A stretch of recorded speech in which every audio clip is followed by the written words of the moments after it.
مساء الخير والعافية على عيونكم يا طيبين. شلونكم حبايب؟ إن شاء الله بخير وصحة وعافية، وأشكركم على كل التعليقات اللي تعلقونها. ربي يحفظكم ويستر عليكم بحق محمد وآل محمد. شلونكم يا طيبين؟ هنا حبايب هاي طريقة الدجاج اللي قلت لكم تابع للريزو، اللي راح نسوي طبخة ثانية هماتين. هي المقصود من عتها إنه إحنا جبنا الدجاج اللي استعملناه بالبيت، أو سوينا طريقة عمل الريزو بالبيت، والاستفادة من الأكلة. أريد نقول إنه الأكلة هي تكون نظيفة وصحية. ومن الكيلوين إنه طلع لنا أكلتين من الدجاج، اللي هي صدور الدجاج سويناها ريزو ويتم من البزيل، وهذا اللي بقى هماتين راح نسويه وجبة ثانية. إنه راح يكون الريزو طلع لنا بأقل تكلفة، وهماتين نظيف حبايب مثل ما وضحنا، وراح يصير خير وبركة ونعمة من رب العالمين عندش بالبيت. هاي وجبة أريد نقول الباقي مالت الدجاج، اللي هي أنا ما أخذت الدجاج يعني الصدر، يعني سحبته من العظم، لا هماتين بقيت بيه.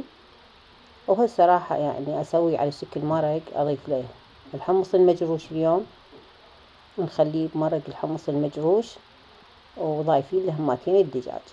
هي تعرفون حبايب المرقة بحتها مالت الحمص هي هماتين كلش طيبة يحبونها. وهنا ضفت لها هذا الدجاج اللي بقى من الريزو.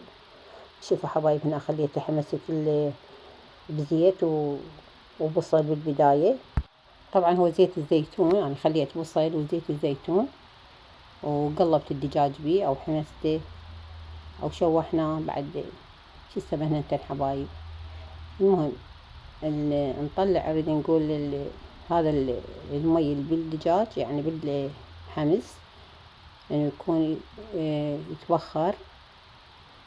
وبعد ما شفته استوى هيجي بهالشكل هذا، هنا ضفت له المعجون، وراح انزل عليه الحمص وعصير الطماطم. هسه هنا عندي 4 طماطيات غسلتهن وعصرتهن، حتى لو عصر يعني بالايد مش هطلع بالخلاط. وضفتهن على الدجاج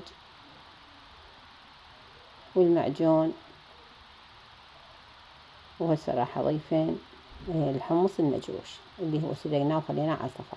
هنا هسه راح انزل البهارات اللي هي الفلفل الاسود والكمون وبهارات الجبر. انا متبلتها الدجاج، قلت لكم هذا اللي بقى من الريزو، إنه راح نسوي هماتين طبخة ثانية ونستفاد من عده.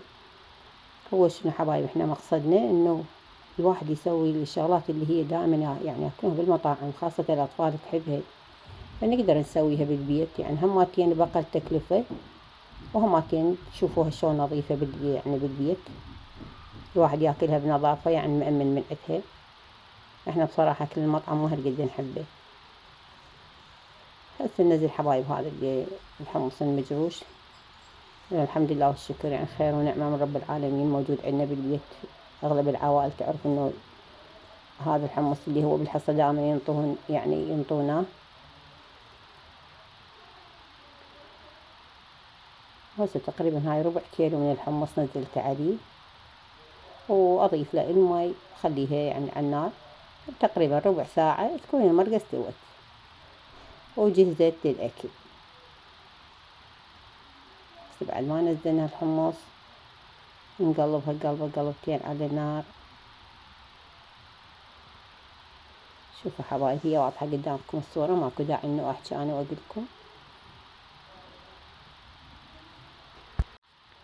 ما شاء الله كل شي معدلات تعرفون تركبون وتطبخون. بس احنا المقصد مالتنا انه الواحد هماتين انه يدبر يقدر بالبيت. هسه ضفت لها المي، اجي على التمن البزل، خليناها على النار تفور، وخلينا التنصيبة مالت المي والملح على النار. وهنا عندي التمن هماتين غاسلته كم غسلة بدون تنقيع، واجي اخليه على المي الحار والمي الفاير. هذا يا حبايب بس مي وملح، يعني حتى زيت مرات ما نخلي له، لأن احنا نحاول يعني نبعد نفسنا من الزيت بصراحة. ولو احنا ناكل زيت الزيتون، بس مرات هماتين يعني يشتهون انه تقلاه نقلي لهم بالزيت النباتي. بس يعني نريد نقول قلة يجوز بالشهر مرة نقلي. يا حبايب الشهر مرة تقريبا ينقلب، ومرات هماتين يجي شهر ما ينقلب يجوز يقلاه ورا يعني مشتهاتهم. هنا بعد ما بذلته ارجع اخليه على النار، على نار هادئة بدون، حتى لو ما اخلي زيت على يعني قاع الجدر، هو على نار هادئة راح بالبخار راح يستوي او يتهدى. هنا حبايب اهم شي هو يكون الزيوت ما ندخلها بالاكل. وشوفوا حبايب شلون تم نثري ومنثور وبدون زيت وبدون دهن. وهسه نروح على مرقتنا ونشوفها ان شاء الله. نقول سهمنا وسهمكم العافية يا رب. ولا تنسون والدتي بقراءة سورة الفاتحة. ربي يرحم أمواتنا وأمواتكم، ومع ألف سلامة.